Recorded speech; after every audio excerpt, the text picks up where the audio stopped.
Good Friday morning. Not Good Friday, but this is Friday morning, and I think it's February 23rd, maybe. So anyway, we're studying Joshua in a Breaking Bread meeting, and we're on Joshua 9 and 10. And like King David, I didn't realize until I read it, but Joshua's like King David. He did a lot of battle. He went to battle a lot. I mean, David did. That's what he did. That he was a warrior, and Joshua seems to be a warrior.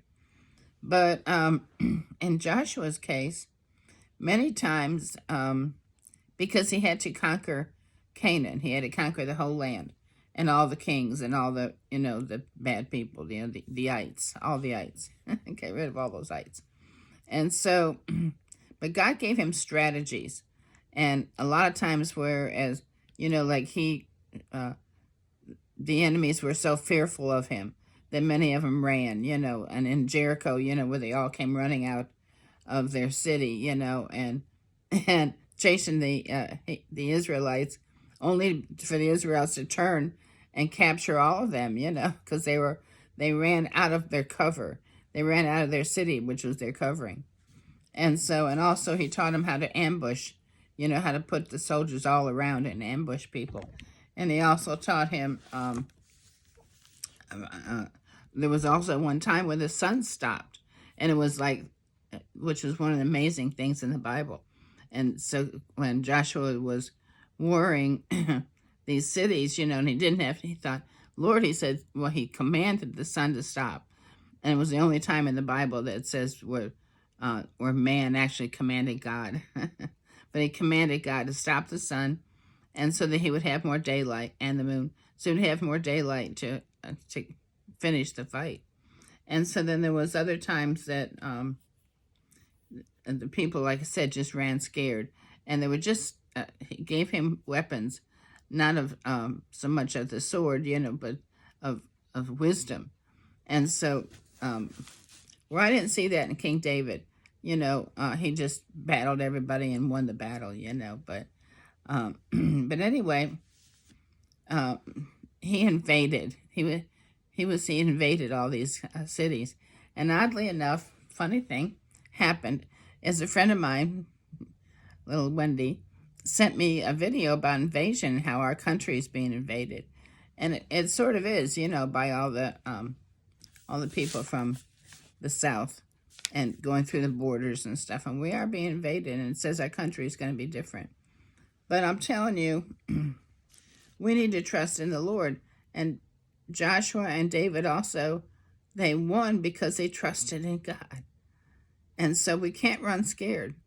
The ones in the wilderness that didn't believe in God and were not willing to go over and go forth and to invade the enemy, they were left behind, and they never got to see the promised land.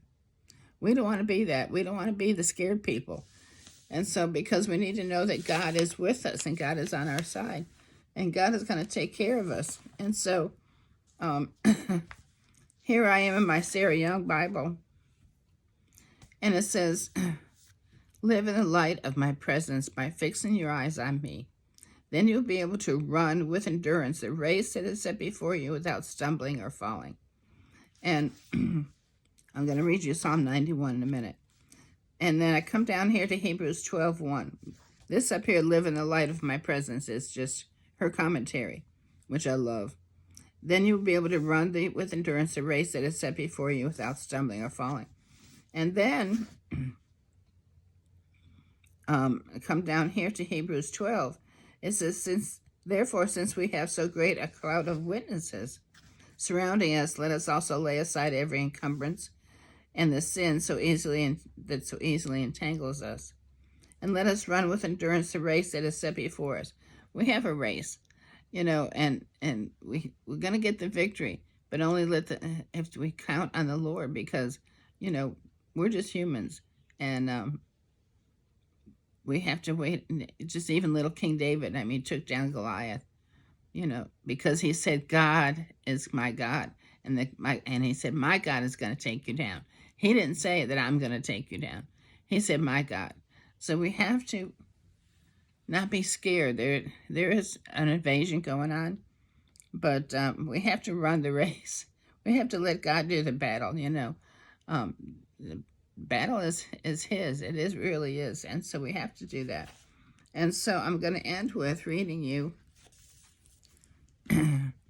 because I love Psalm 91. And this is my New King James Version, which is I love because it's really mimics the King James Version, but it's called the New King. It takes out the these and thous and all that stuff, which is hard to read. So it says, are you ready? Are you ready? Sit down and wait for this. He who dwells in the secret place of the Most High shall abide under the shadow of the Almighty. I will say of the Lord, he is my refuge and my fortress, my God, in him I will trust. Surely he shall deliver you from the snare of the fowler and from the perilous pestilence. He shall cover you with his feathers, and under his wings you shall take refuge.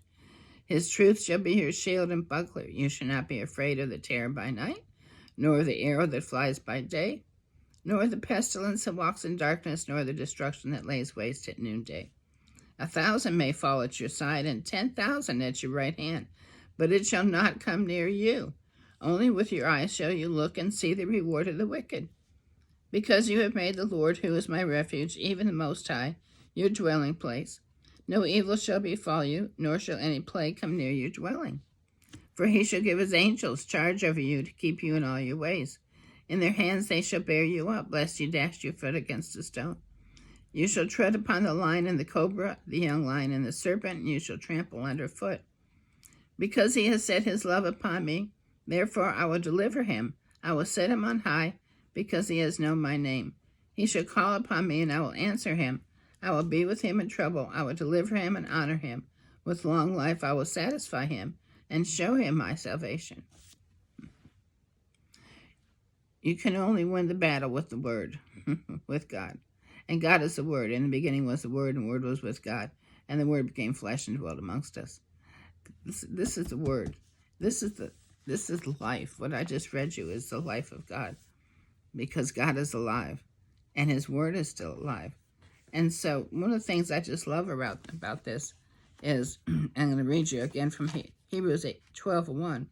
Therefore, since we have so great a cloud of witnesses surrounding us, we have angels all around us, and they're not little babies. They're not little cherubs, you know.